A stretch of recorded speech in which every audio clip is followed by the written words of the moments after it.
नमस्कार, आप देख रहे हैं हिंदी खबर। मैं हूं आपके साथ में शर्मा। हरियाणा के एमएसएमई और निर्यात क्षेत्र को नई दिशा देने के लिए मुख्यमंत्री नायब सिंह सैनी ने एक महत्वाकांक्षी कदम उठाया है।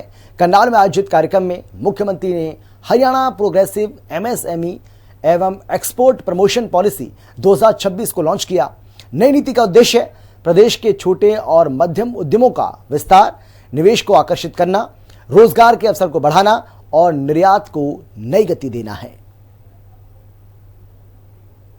60 परिवर्तनकारी पहलों के साथ नई नीति। मुख्यमंत्री नायब सिंह सैनी ने कहा कि किसी भी राज्य की समृद्धि केवल सड़कों, इमारतों और कारखानों से नहीं बल्कि लाखों उद्यमियों की सफलता से मापी जाती है। उन्होंने कहा कि ये नीति महज एक सरकारी पहल नहीं बल्कि हरियाणा के उद्यमियों के सपनों को नई उड़ान देने का संकल्प है। नई नीति में एमएसएमई और निर्यात क्षेत्र के लिए 60 परिवर्तनकारी पहलें शामिल की गई हैं। सरकार ने नीति के तहत 55,000 करोड़ रुपए से अधिक का निवेश आकर्षित करने और 5 लाख से ज्यादा नए रोजगार सृजित करने का लक्ष्य रखा है। इससे छोटे उद्योगों के विस्तार के साथ युवाओं के लिए रोजगार के नए अवसर पैदा होंगे। ये 60 पहलें 60 वर्षों की उपलब्धियों को अगले 60 वर्षों की नई उड़ान देने का साथियों हमारा ये एक संकल्प है।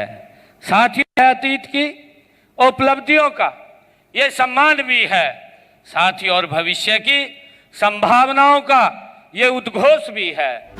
एमएसएमई के लिए मजबूत संस्थागत आधार। हरियाणा ने 4 फरवरी 2019 को अपनी पहली एमएसएमई नीति लागू की थी। मुख्यमंत्री के अनुसार इस नीति ने छोटे उद्योगों को आगे बढ़ने का भरोसा दिया।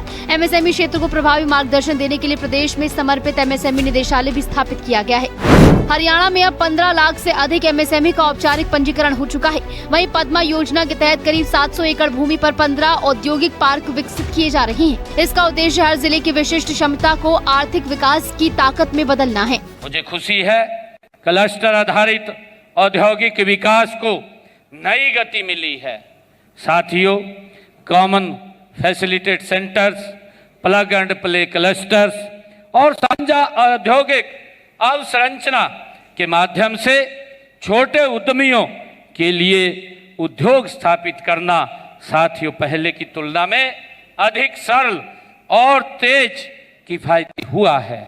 छोटे उद्यमियों को वित्तीय राहत। औद्योगिक भूखंडों की ऊंची कीमतों को छोटे उद्यमियों के सामने बड़ी चुनौती बताते हुए मुख्यमंत्री ने कहा कि सरकार लैंड ऑन लीज नीति ला रही है, जिसे भविष्य में फ्री होल्ड में बदला जा सकेगा। साथ ही स्टेट वेंचर कैपिटल फंड और सेक्टर आधारित क्रेडिट गारंटी फंड स्थापित किए जाएंगे। उद्यमियों के लिए हर स्तर पर सुविधाएं दी जा रही है। और उद्योगों को केवल प्रोत्साहन ही नहीं बल्कि ऐसी व्यवस्था देना है जहाँ ईज ऑफ डूइंग बिजनेस बेहतर हो। साथियों, जहां कॉस्ट ऑफ डूइंग बिजनेस कम हो, साथियों स्पीड ऑफ डूइंग बिजनेस तेज हो और साथियों हर एमएसएमई को विश्व स्तरीय सुविधाएं मिले। निर्यात को मिलेगा बड़ा प्रोत्साहन। नई नीति में निर्यात क्षेत्र को विशेष प्राथमिकता दी गई है। एक्सपोर्ट फ्रेट सब्सिडी को 10 लाख रुपए से बढ़ाकर 30 लाख रुपए प्रति यूनिट प्रति वर्ष कर दिया गया है। पहली बार निर्यात करने वाले उद्योगों के लिए मुख्यमंत्री प्रथम निर्यातक प्रोत्साहन योजना शुरू की जाएगी। निर्यात से जुड़ी सेवाओं को एक ही स्थान पर उपलब्ध कराने के लिए हरियाणा निर्यात सेंटर स्थापित किया जाएगा। इससे निर्यातकों के लिए प्रक्रियाएं आसान होंगी। मुख्यमंत्री सैनी ने नई नीति के 6 आधार स्तंभ के बारे में बताया। हरित उद्योग और निवेश पर जोर। नई नीति में ग्रीन इन्वेस्टमेंट फंड के जरिए पर्यावरण अनुकूल उद्योगों को बढ़ावा देने पर जोर है। ग्रामीण उत्पादकों, सूक्ष्म उद्यमों, कारीगरों और किसान आधारित मूल्य श्रृंखलाओं को भी नीति का लाभ पहुंचाने का लक्ष्य रखा गया है। वहीं 5 से 7 अप्रैल 2027 तक happening Haryana global investor summit 2027 आयोजित करने का निर्णय लिया गया है। मेक इन हरियाणा औद्योगिक नीति 2026 और 9 क्षेत्र विशिष्ट औद्योगिक नीतियों के साथ सरकार ने वर्ष 2030-31 तक 5 लाख करोड़ रुपए का नया निवेश आकर्षित करने का लक्ष्य रखा है। कुल मिलाकर मुख्यमंत्री नायब सिंह सैनी के नेतृत्व में हरियाणा सरकार एमएसएमई, निर्यात, निवेश और रोजगार को एक साथ गति देने की दिशा में आगे बढ़ रही है। नई नीति छोटे उद्यमियों को वित्तीय सहारा, निर्यातकों को प्रोत्साहन और निवेशकों को बेहतर अवसर देकर हरियाणा को देश के प्रमुख औद्योगिक और निर्यात केंद्रों में और मजबूत करने की कोशिश है। ब्यूरो रिपोर्ट, हिंदी खबर। हरियाणा के मुख्यमंत्री नायब सिंह सैनी ने मंगलवार को शिव भक्त कांवड़ियों से आत्मीय भेंट की। देर शाम कुरुक्षेत्र से चंडीगढ़ लौटते समय मुख्यमंत्री ने मार्ग में कांवड़ लेकर जा रहे श्रद्धालुओं से मुलाकात की और उनका हालचाल जाना।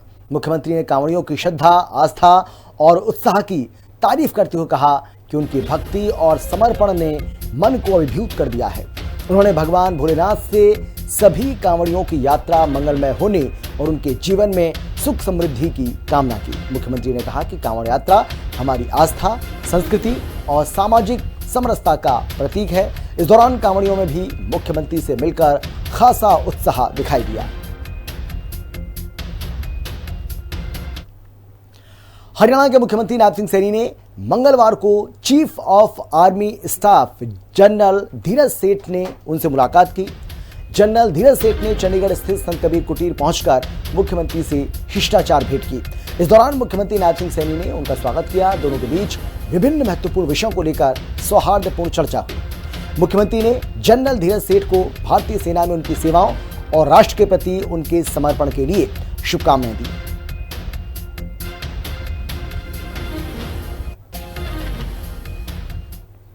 और फिलहाल इतना ही। एक छोटे से ब्रेक के बाद फौरन लौट रहे हैं। आप देखते रहिए हिंदी खबर, क्योंकि हिंदी खबर पर खबरों का सिलसिला लगातार जारी है। जल्द लौट रहे हैं।